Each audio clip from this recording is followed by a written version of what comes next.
straight or crooked. In this podcast, you will hear from Matthew, who endured decades of emotional pain and psychological abuse as a result of a teen drug treatment program called Straight Incorporated. Through Matthew's story, he and others will reveal the dark and hidden secrets and delve into the battery of mind control experimental protocols performed on vulnerable teens without informed consent. Straight Incorporated was a very destructive, highly controversial, and extremely abusive cult that shamelessly and dishonestly masqueraded as a drug rehab for teenagers in several parts of the United States from 1976 to 1993.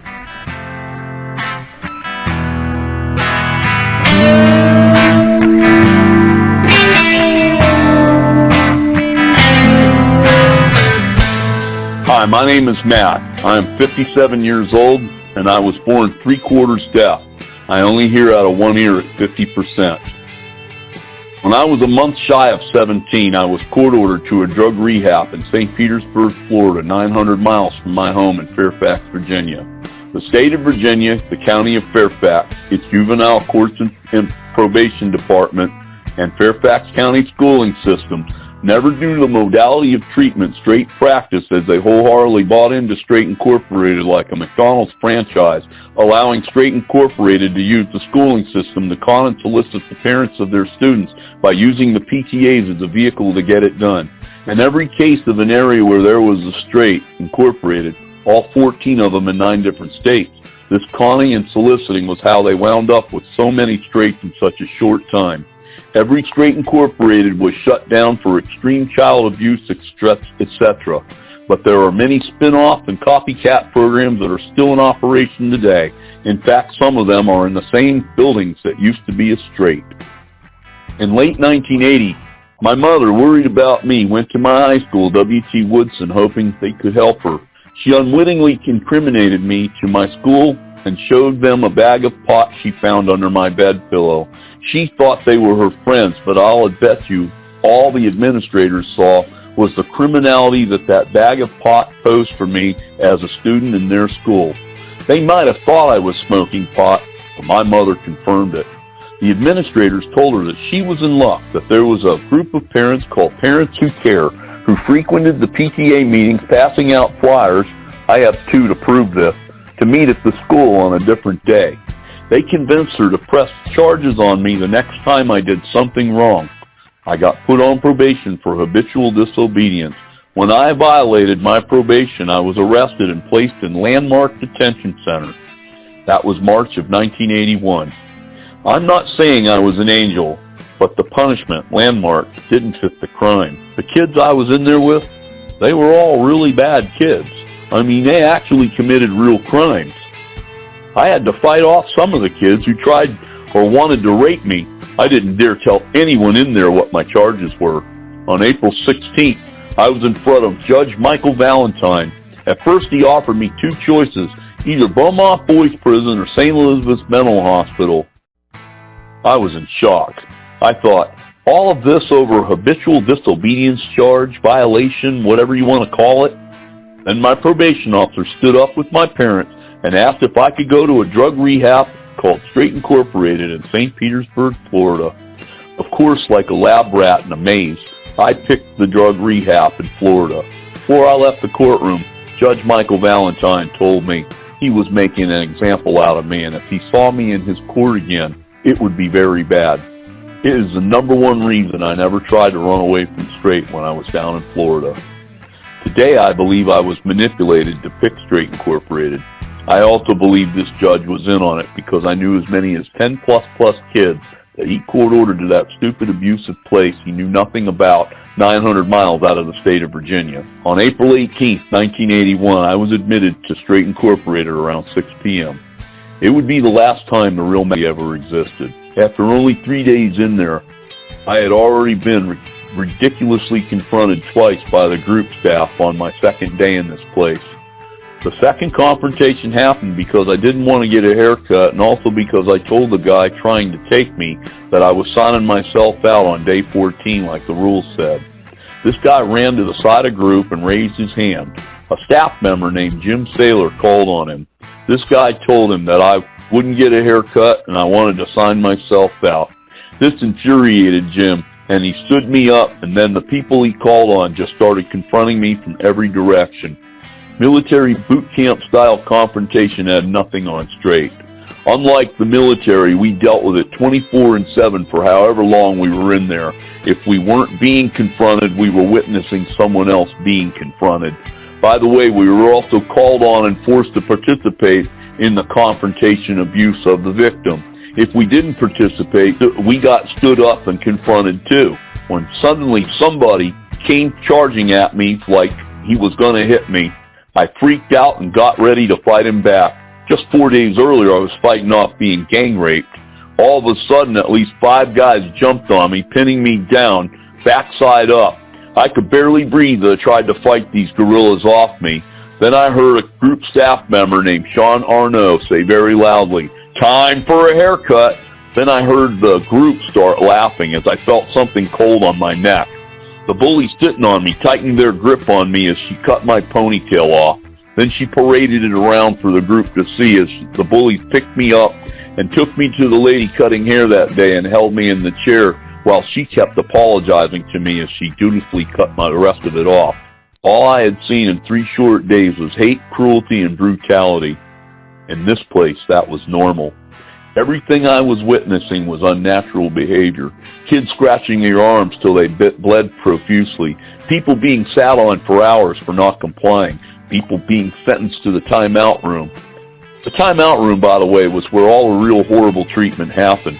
Anyone I ever saw come out of there looked like they nearly dead. That night, I just laid there crying. All I could think of was regretting not picking St. Elizabeth's Mental Hospital, or for that matter, Beaumont Boys Prison. Anything was better than this. Now, how good can a place be if you're wishing you had gone to a boys' prison instead? I was realizing if I didn't get out of this nut job of a place, I was going to receive permanent damage, and I desperately decided to fake a suicide attempt by slicing my hand wide open. My rationalization at the time was I'd have to be taken to a hospital to get my hand stitched up, and while there I would create a problem and get the police involved and tell them what was going on in there. To me, it was my only option because I wasn't allowed to leave or call anyone who could help me, etc. I knew my parents were still in the area. To my surprise, instead of being taken to a hospital, I was taken to a dingy building on the outer fringes of St. Pete. There, a man in a doctor's smock risked his entire career to stitch up a 16-year-old minor and not report it to HRF. Why? Because he had a kid in straight too. My parents were also there. I kept repeatedly saying, "Mom, this is a bad place," hoping she would wake up, etc., as the guys making sure I don't run away pinned me to the table and covered my mouth and told me to shut up. But instead of being a parent, my mom, and I hate to say it, my dad, listened to a 17-year-old staff member with no degree tell them it was normal for a druggie to do this to get out of the program. I knew I was really going to have to die or finish this place to get out of there. I felt like the boy who had cried wolf too many times. I also believe that this is where my lifetime battle with acute depression and many other issues started. Instead of help and care, they stood me up and had the group tear me apart, yelling and screaming at me, accusing me of faking my suicide. In all of that, no one cared about why I faked the suicide to get out. That didn't matter. Want to know what the craziest thing about this episode on my 3rd day is? I still had the razor blades in my pocket. I couldn't get rid of them for 21 plus days. The reasons why is because I was on first base. On first base, everyone Hawkeye watches your every move. That includes shower, shaving, going to the bathroom, everything. Heck, before you even went into the group area when you first came in, an unqualified hack group staff member strip searched you using a couple of so-called regular slugs to get the job done. Can you imagine being forcibly strip searched by 4 or more people you just met that are the same age as you are? They said they were looking for drugs, but none of us were physically addicted to anything, and none of us were hardened criminals who would know or think to hide something in their rumps. I think this was to further humiliate us more than anything. First thing in any communist camp situation is how to show who is boss. It puts the initial shock of the victim's new reality in plain view and teaches them to conform and obey staff. This is a classic example of how Straight got away with everything in the early days. They convinced the parents that this was a great decision they made. They only had to please the parents. By doing that, Straight was able to use any and all of the occupations that the parents of Straight had to their advantage. They were military officers, politicians, lawyers, cops, wealthy businessmen, doctors, etc. You name it. It was how they dodged the legally impossible for a long time in Florida before out-of-state Straight started popping up. By then, they had the money, the legal and political clout to shut down their detractors. I also soon found out that the group staff were nothing more than kids that Straight picked to be staff from the moment they came in. None of them had degrees of knowledge in the paraprofessional field. The executive staff when I went in were nothing more than parents. None of them were real paraprofessionals either. The national clinical director was a horrible man named Miller Newton. His cruelty is well documented all over the internet. You see, the reason they had kids as group staff is so the executive staff could order a horrible punishment and keep their hands clean should anything go to court. This is very important to my story. None of these group staff, kids mostly 15 to 21, were qualified to poach an egg, but had a dictatorship control over all of our lives. Because of this, hundreds, if not thousands of kids' lives were destroyed. I know mine was. The punishments I witnessed or had done to me were horrible. It was Lord of the Flies or 1984, both books, or movies if you want to watch the movie, in a building. I just explained my first 3 to 5 days in this place so you could get an idea what being in Straight Incorporated was like in the Miller Newton years, 1980 to 1983. There were a lot of bad staff members in St. Petersburg. They were trained by Miller Newton, a documented cult leader with a lot of fake accreditations and name changes. This man has changed his name at least 3 times to avoid detection from the law. His last name change was Father Cassian Newton. I found him hiding in the Eastern Orthodox Church, my church, as a priest. Needless to say, I got him defrocked by going to my cousin, Father Rados, and the Archbishop of our church. I want to also tell you about a man named Dean Mistretta. He was trained by Miller Newton. His cruelty is well documented by my fellow survivors all over the internet Straight forum sites. One of the group staff members that I want to talk to you about is a man named Dean Mistretta. He was trained by Miller Newton. His cruelty is well documented by my fellow survivors all over the internet Straight forum sites. He, for some reason, was extremely harsh to me in particular. He was constantly intimidating me and punishing me for ridiculous reasons. For example, one time he made me urinate in my pants on my second, third phase as punishment. Even though I made fourth phase a few days later. I held out for 12 plus hours until my body couldn't hold it anymore. I went in my pants. Then he and a female staff paraded me in front of the girls' side of the group room, and for the next hour called on girls, and guys for that matter, to humiliate me while the entire group laughed away. I was only 18 when he did that. I was powerless to do anything about it, including being able to sign myself out and leave. Like the POW in a prisoner camp in Vietnam, I had to stand there and take it. After being in Straight for 17 months, I had made it to the final phase of this stupid place. I had been on it for 4 months and 8 days. I had completed everything I needed to finish/graduate from there. One of those requirements was I had to go back to Virginia and make amends to anyone I could, etc. They called it a 5th phase vacation. I went up and got to see my extended family for the first time in a year and a half. While I was there, Straight called me up and asked me to do a speaking engagement. When I was finished doing the speaking engagement, my mother reintroduced me to a man I had known before Straight. His name was Dr. Mel Riddle. He used to be in charge of me in some kind of capacity in the Fairfax schooling system. He was amazed at how good I looked, and I have to admit I was proud of how far I had come along. After having completed that, I went down to St. Petersburg, Florida. I was 18 now. I was doing good in school. I had plans to live at my grandmother's house and stay in Florida after I finished. Besides, all my new Straight friends were in Florida. On Friday, July 15th, 1982, I thought I was going to finish that night, but two other fifth phasers did instead. I was disappointed, but I figured I'd be done soon enough. Boy, was I wrong. Later that night, I got called on to talk. As I did, I kept getting interrupted by a staff member. The next thing you know, I'm being confronted. At first, I didn't think anything about it because I had done nothing wrong. But then they took my belt from me and placed me in the center of group. You see, in straight, the rules were interpreted. However, staff decided to apply them. Everything I supposedly did wrong, I had gone through the proper channels to do. To use tobacco, I had to be over 18. I had to have permission by my parents. I also had to have permission by my foster parents and senior staff.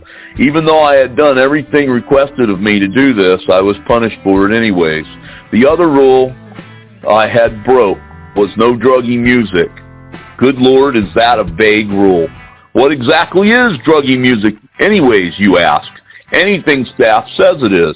They called on group to yell and scream at me for 4+ hours and set me back to a fourth phase away from home, which means I would be treated as a newcomer, as they called people on first phase, until they thought I was ready to be on fourth again. They set back anyone who knew any of the things I supposedly did wrong.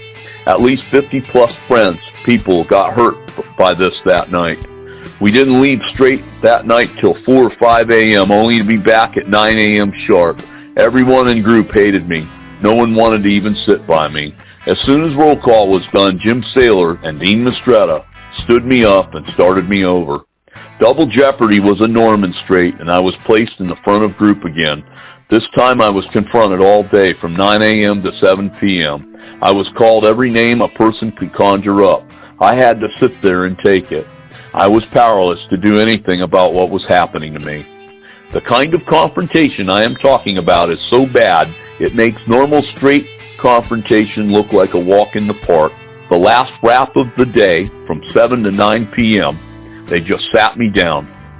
The topic of this rap was called a love rap.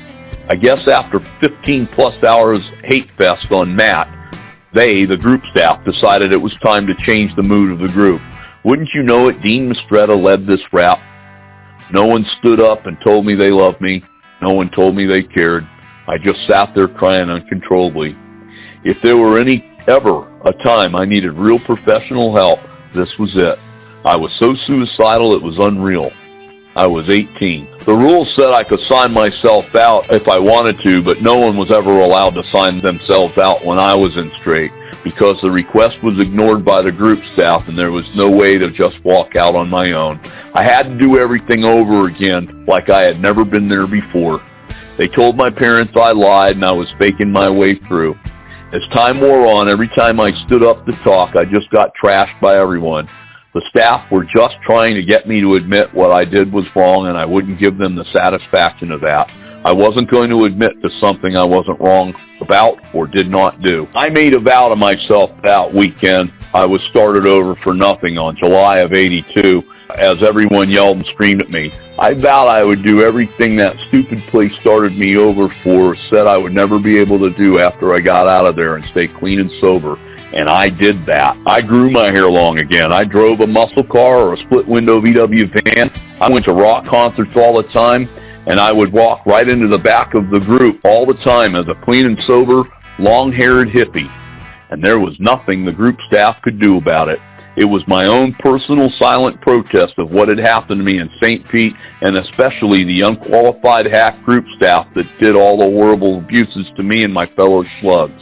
I was defying every stupid straight staff talking point they had on how not to stay sober and staying sober. I was also showing the kids in there that there was a life after straight. Light at the end of the tunnel, something no one that was in the St. Petersburg Straight during the Miller Newton years ever had the luxury of seeing. I also made a promise to all the guys the night I finished, and that promise was to come in and see and check on them. I used to hear other seven-steppers promise the same thing, but never saw them come in much, if at all.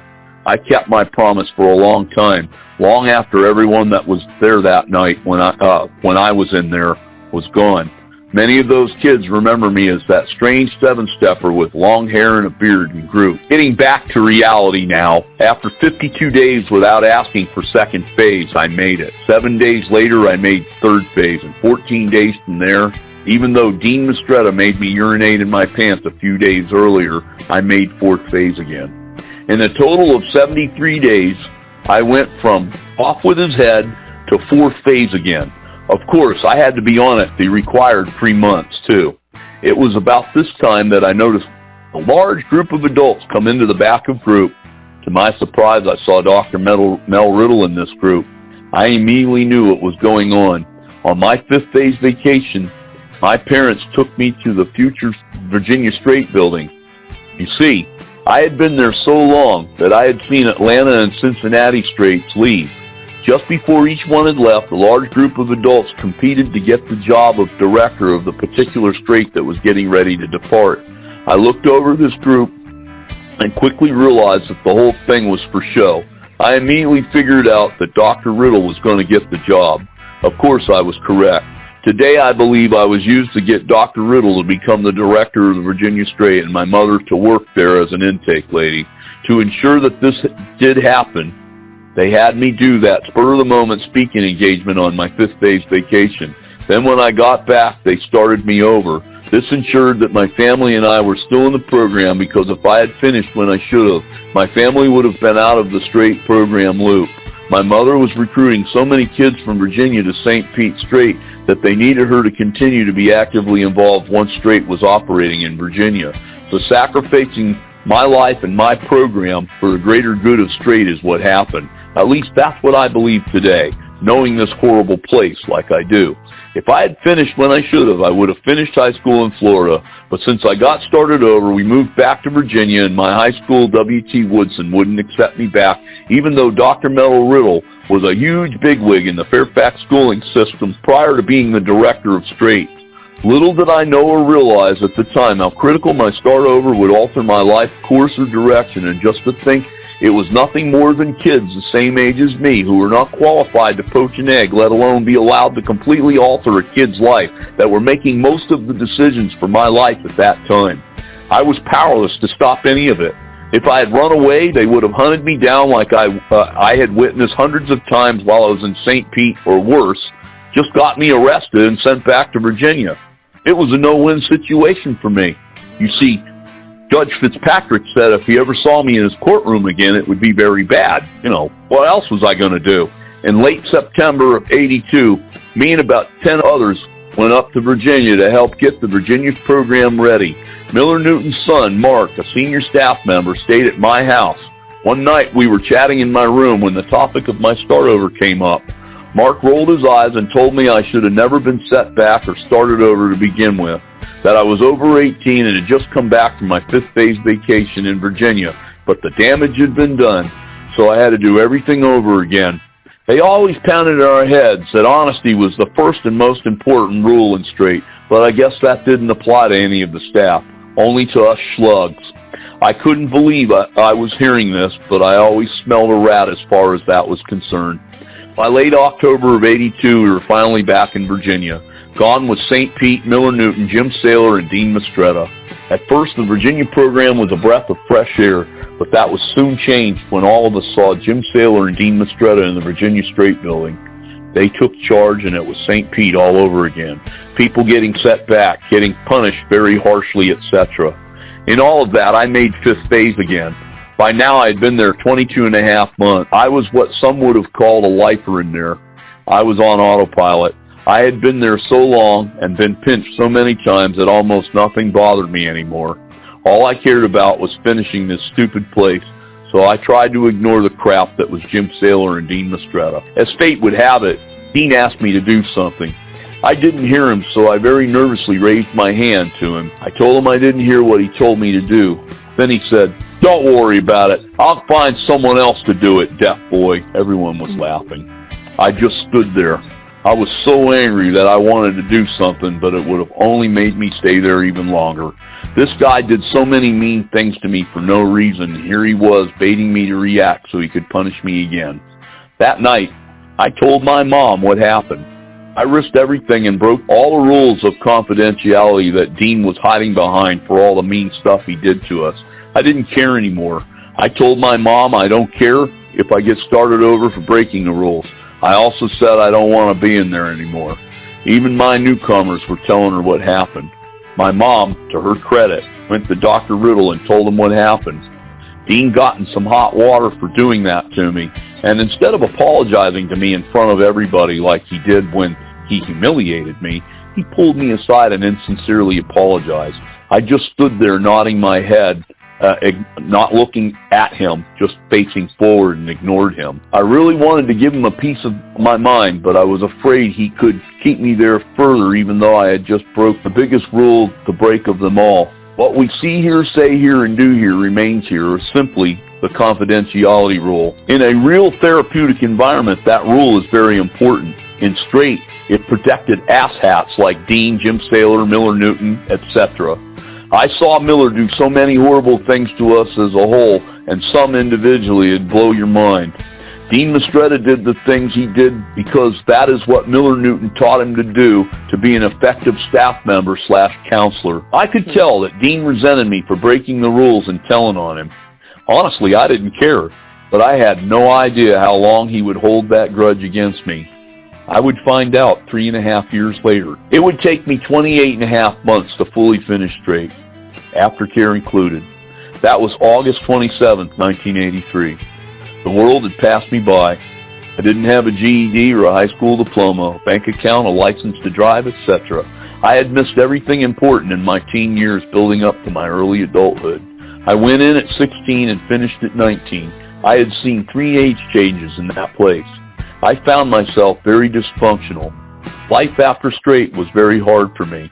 Between my hearing problem and what is now known as complex post-traumatic stress disorder, anything that reminded me of any of the events that happened to me, I was like the guy in the movie A Clockwork Orange after he got out of that program he went through in prison. I was scared of getting confronted by any of my bosses. It reminded me way too much of the horrible stuff that I endured in straight. If I was 10 minutes late to work because I didn't hear my alarm clock, I'd call in sick or go find another job. I knew something was wrong with me, but I didn't know how to explain it to anyone. Instead, I would blow up out of frustration to the point that the people closest to me were and are afraid to talk about that place with me. My injury is invisible. If I had a cast on my leg, everyone can acknowledge my pains, etc., but a mental injury, no one can see it. My family blamed it on my drug use instead of the so-called drug program that is now a documented cult that was shut down for extreme abuse to kids. My mom was trying to get me out of the house, and I had no way to stand on my own 2 feet. I believe she was doing this because straight taught her to be tough on the druggy kid. What you all have to understand, everybody listening, is that my mother and father's parents were immigrants or first generation born in America. We never had a history of drugs and alcohol in the family. What they learned in straight on how to deal with your druggy kid, they learned like they were taking a class in college, if that makes any sense. And they went by all the rules or parameters they were taught. The only skill I knew was how to stay clean and sober. And I loved helping people, but I had nothing in the way of a degree to prove it. So after I got my GED, I went straight to community college, but sitting in a plastic chair all day reminded me of straight too. Besides, I was way too far behind in the Virginia schooling system. In St. Pete, I was in a PACE school. That was how I was going to finish high school, but none of the classes were accepted as credits towards my high school in Virginia. In all of my struggles, I was invited back to straight to see Nancy Reagan and Princess Di in late of '85. I was one of a very few graduates to be invited. I was cleared by a lot of government alphabet groups in 2 countries, CIA, MI6, the FBI, etc. I still have my invitation to prove that I'm not lying about that. One day after the Nancy Reagan and Princess Di show, Dr. Mel Riddle saw me and called me into his office. By now, Miller Newton was gone for good, and Dr. Riddle became the national clinical director of all the straight programs. He asked me how I was doing and eventually asked me why I never applied to be a staff member at straight. When I told him I did, he jumped right over to his filing cabinet and pulled out my file and said, I wonder why nobody told me that as he looked at my resume. Then he asked me if there was a straight I would work at, where would I go? Before I could answer him, he told me he wanted to change the way group staff was and get graduates like myself who had stayed sober in the real world no matter how hard things got and had a decent amount of real sobriety under their belts. Then he asked me again where I would go, and I told him Boston. Anything to change this place, I wanted in. I went up to Boston during the '85 Christmas holidays to see my mom's family in Worcester and also to go to my interview at the Boston Straight program. Even though the interview went good, for some reason I had my doubts about going. You won't believe how correct my doubts were.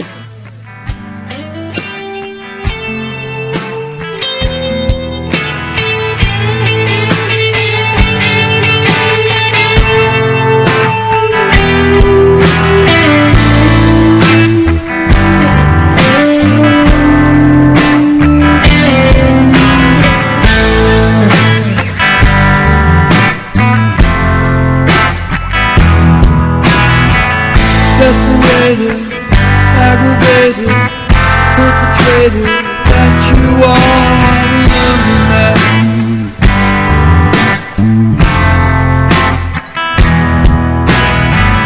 Death is sweating, bad news heading, spend life better.